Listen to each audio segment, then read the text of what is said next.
Greetings, young travelers. It is I, Commander Prickleton. 300 years old, which means I've witnessed many train robberies, and several train robberies attempting to witness me. Neither ended particularly well. A common misconception among raiders is this: if train has loot, I should take loot. A simple thought, a dangerous thought. The tumbleweed also thinks every cliff is a shortcut.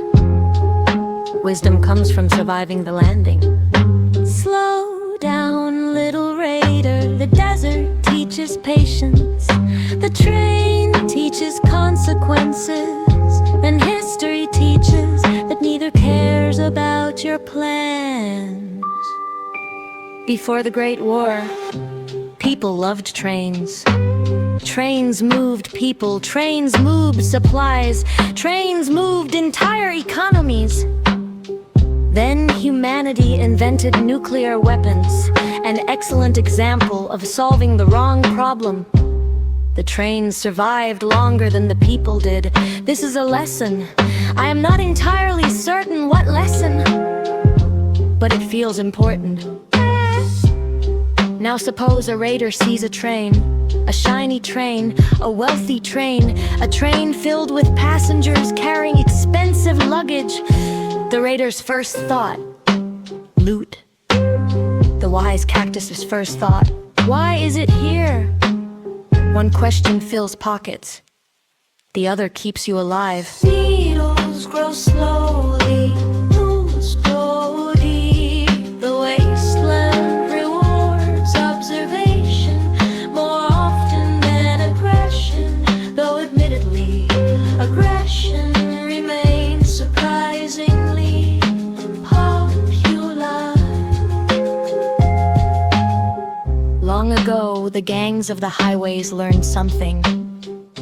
The rust vultures, the highway howlers, even the old caravan raiders. Sometimes the cargo matters. Sometimes the passengers matter.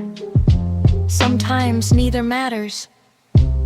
Sometimes the train itself is merely a story hiding another story. History enjoys doing this. A train whistle travels very far, further than bullets, further than shouting, further than most plans. When you hear one, ask yourself, who wants me looking at the train? The answer is often more interesting than the train. I once knew a raider who robbed a train because he believed it carried gold, it carried accounting records. The White Ledger Company found him 3 months later. The moral of this story is, fear accountants. History repeatedly confirms this. Little raider, little wanderer, little listener beside the rails. Not every treasure is treasure. Not every target is the target, and not every train robbery is about the train. The snow falls, the rails hum, the Silver Express approaches Wyoming. Many eyes watch it, many plans surround it, and somewhere a young raider believes they are the smartest person involved. History suggests otherwise. I am Commander Pricklton, and today's Cactus wisdom is, when everyone is staring at the locomotive, consider the final car. Actually, perhaps ignore that one. It sounds suspiciously specific. Grow slow, think deep, and don't rob anything because a cactus told you not to.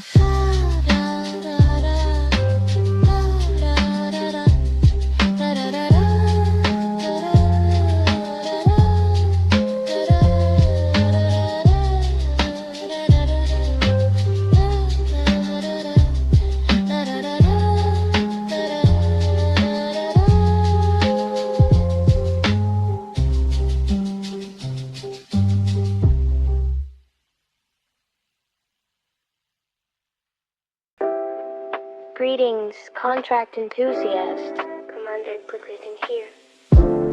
Today's lesson is for mercenaries. Netters rob trains because they see loot. Mercenaries rob trains because somebody offered them a paycheck. This distinction is smaller than most mercenaries believe. A mercenary's greatest weakness is not greed, not violence, not poor decision-making. It is paperwork. The Wasteland has taught me many lessons. One of them is, never trust a contract written by someone smiling, especially if they own a fountain pen. Read slowly, little Merc. The fine print grows in shadows. The caps shine bright. The consequences arrive later.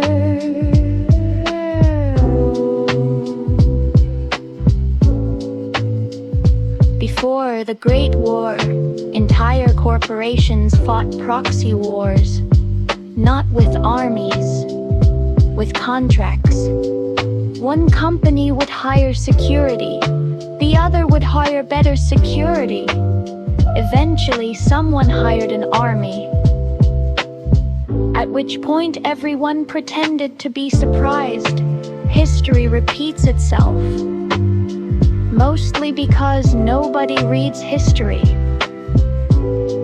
Now imagine someone approaches you, a wealthy stranger, a mysterious organization, a smiling executive, perhaps even a government official. They say, "We need you to stop a train." A wise mercenary asks, "Why?" A wiser mercenary asks, "Why me?" The wisest mercenary leaves immediately. The cactus survives because it asks difficult questions. The tumbleweed survives through pure luck. The wasteland contains far too many tumbleweeds. The White Ledger Company once taught an important lesson. Everything has a price. Everything. Protection, information, transportation, even revenge, especially revenge. The problem is not buying something. The problem is discovering what the real cost was afterward. 3 centuries ago, I watched a caravan guard accept a simple contract, escort a shipment, easy work, 3 towns, 4 days, reasonable pay. The shipment turned out to contain a prototype military AI. The guard survived. The contract writer did not. History calls this balance. Mercenaries often believe they are the smartest people in the room. This is understandable. Most rooms contain raiders. However, the person hiring you usually knows something you do not. The person paying you always knows something you do not. And the person who benefits most, you rarely meet them at all. Caps are temporary, reputation lasts longer, and bad contracts have a habit of becoming legends. The Silver Express approaches Wyoming. Many people see opportunity. Many people see profit. Many people see a very expensive tree. The mercenary should remember, when multiple powerful groups suddenly become interested in the same, the obvious prize is rarely the important one. A young merc once asked me, "Commander, how do I know if a train robbery is a bad idea?"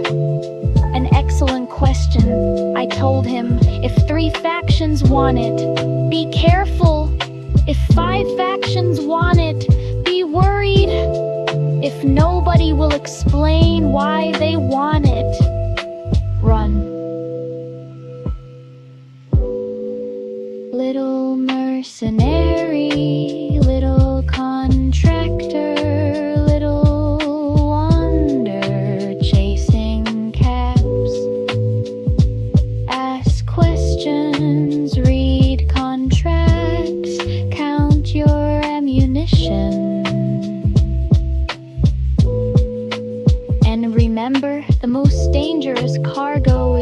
usually the cargo nobody discusses.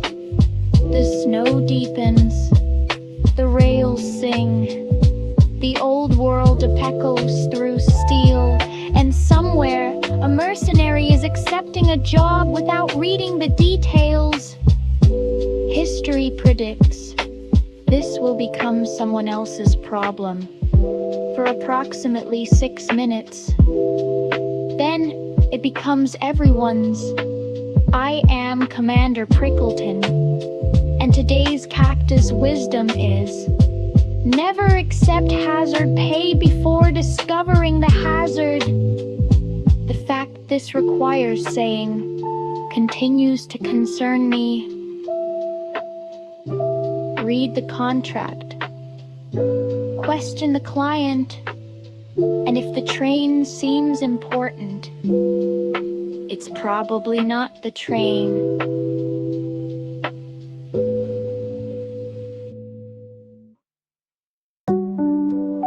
Greetings, wanderers, travelers, scavengers, accidental heroes.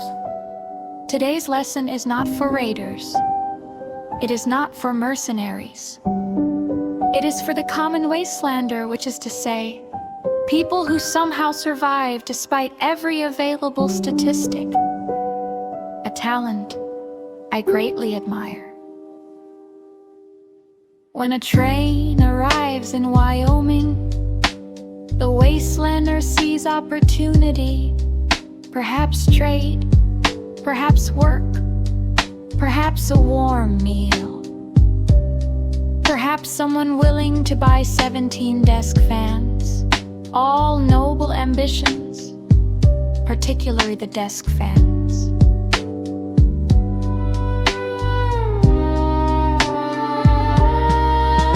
Slow down, little traveler, not every whistle calls your name, not every opportunity belongs to you.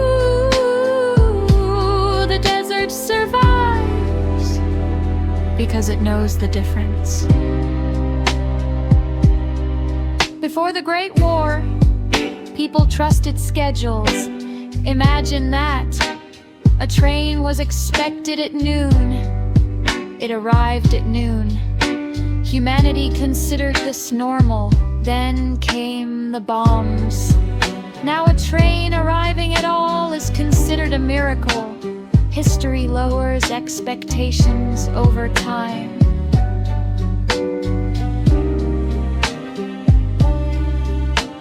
A Wastelander hears rumors. The train is full of wealth. The train is full of celebrities. The train is full of pre-war treasures. The train is secretly cursed. The train carries government secrets. The train carries monsters.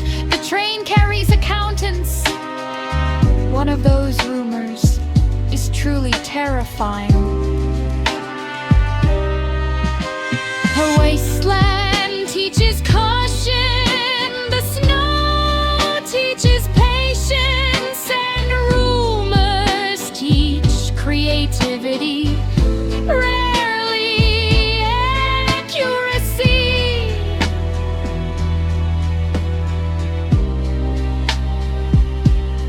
Many years ago, I watched a scavenger leap onto a moving train. He believed it contained riches beyond imagining.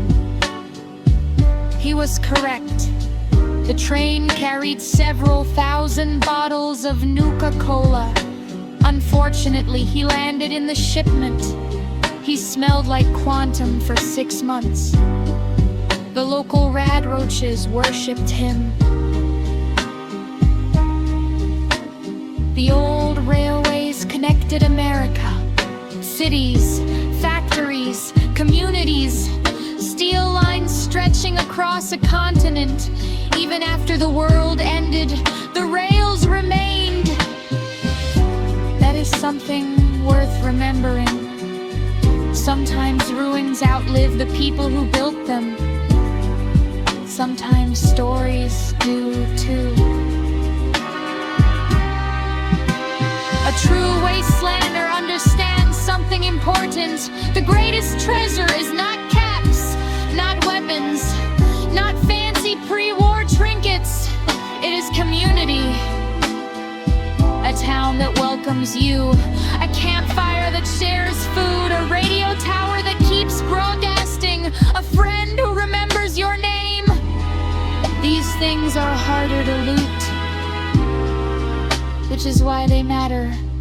Little traveler, little dreamer, little scavenger beneath the red sky. The richest things in the wasteland rarely fit inside a backpack. The Silver Express approaches Wyoming. Many will see wealth, many will see danger, many will see adventure. The wise Wastelander sees possibility, new stories, new faces, new opportunities, and hopefully someone selling coffee. A young drifter once asked me, "Commander, if I shouldn't rob the train, what should I do?" A wonderful question. I told him, "Buy a ticket." He informed me tickets cost money. I informed him that robbery tends to cost more. Final horse. Watch the rails. Listen to the stories. Meet the travelers. Learn what they know. The wasteland grows stronger when people connect. The old world forgot this. Try not to repeat its mistakes. The train rolls onward. The snow continues to fall. The second sun watches from above. And somewhere, a Wastelander is making a terrible decision, as is tradition. I am Commander Prickleton, and today's Cactus wisdom is: when a train arrives, look beyond the cargo. Every passenger is carrying a story. Also, if someone offers you a crate labeled "definitely not cursed," decline politely. 300 years of experience supports this recommendation. Grow patient, travel wisely, and leave the cursed cargo alone.